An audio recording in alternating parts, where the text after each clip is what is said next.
Hey guys, today I'm going to talk to you guys about the Zimmermann telegram. And the Zimmermann telegram essentially was the first use of an electronic form of communication that changed the world. It was a telegram sent over by the Germans to Mexico City, and essentially it's what caused the U.S. to join the war. It shifted public opinion. So first thing we got to understand when we think about the Zimmermann telegram is what was going on in the world. And this was World War I. So World War I was essentially over the assassination of Archduke Franz Ferdinand. He's from Austria, and it was the main catalyst for the start of the Great War, which is what they referred to it back then, rather than World War I. And after the assassination, a following series of events occurred that basically was just a bunch of countries joining sides to support, because that was some sort of alliance they had together. Now, the majority of the states, of the countries in the world, joined the Allies, and this included, the big ones included Serbia, Russia, France, Britain, Italy, and then the U.S., and they were opposed by Germany, Austria-Hungary, Bulgaria, and the Ottoman Empire. And these latter countries formed the Central Powers. Now, U.S. remained neutral at the time of the event, and for probably about 1.5 to 2 years after, but soon they decided to get into the war. Now, something going on during the time in the U.S. was a presidential election, and Woodrow Wilson, was just re-elected for keeping us out of the war, which is coincidental, right? Because soon after he was elected again, what did he do? Brought us back into the war. To keep Germany from getting resources and supplies they needed to carry out their war effort, the British introduced something called the British blockade. This was a very effective strategy, and they enforced this blockade by distantly blocking entrances to the English Channel and the North Sea, and then they used their allies, the French, the Italians, to block the Adriatic Sea.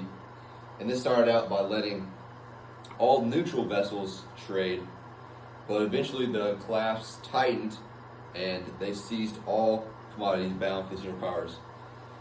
And this was really great for the British, not because the Germans relied so heavily on outside trading, but because there were some mistakes made in Germany during the blockade. Now, Germany actually found a way at first to make things inside their country and find substitutes. A really great job. This was due to some technological advances as well as some breakthroughs in the food and in the weapons industry.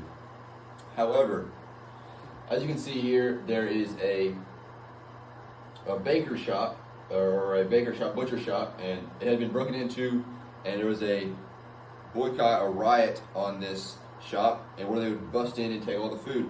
Now, this was because Germany at the time during the blockade had some bad luck and had a few bad harvests, as well as some mismanagement of food distribution.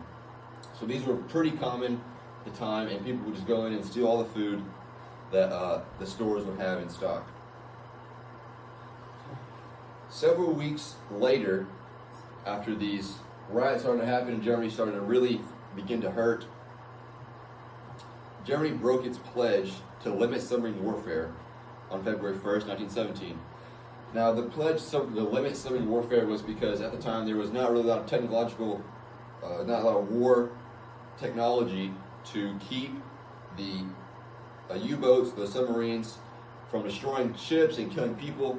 So it was more of just a newly introduced war, and it was really unsafe for a lot of people, and the countries agreed that to limit casualties and the hurt on the countries, we should stop letting that happen.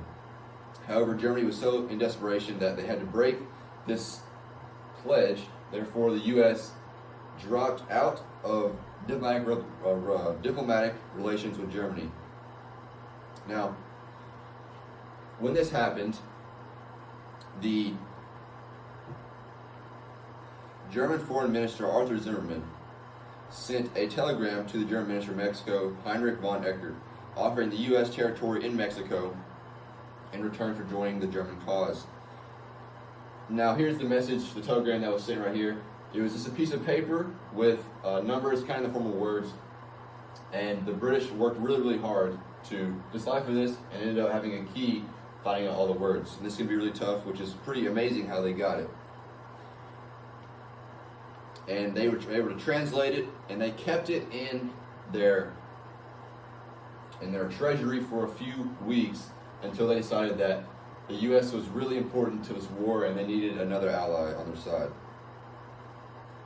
So when this was sent to the U.S., the public opinion largely was, let's stay neutral, let's stay isolated, we're not really involved in this war, because we were kind of on the other side of the world.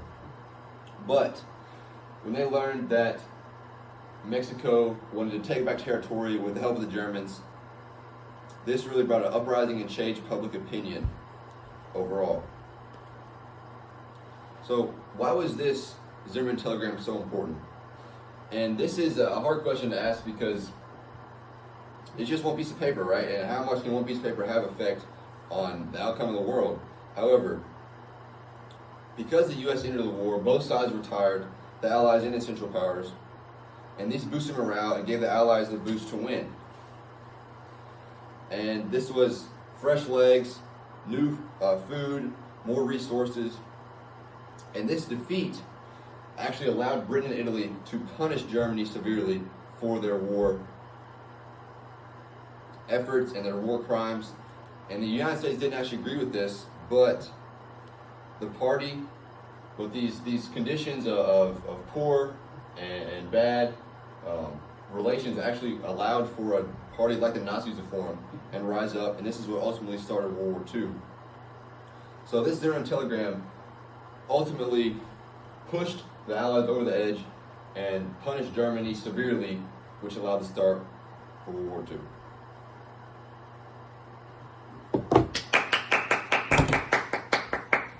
Hey, Natalie.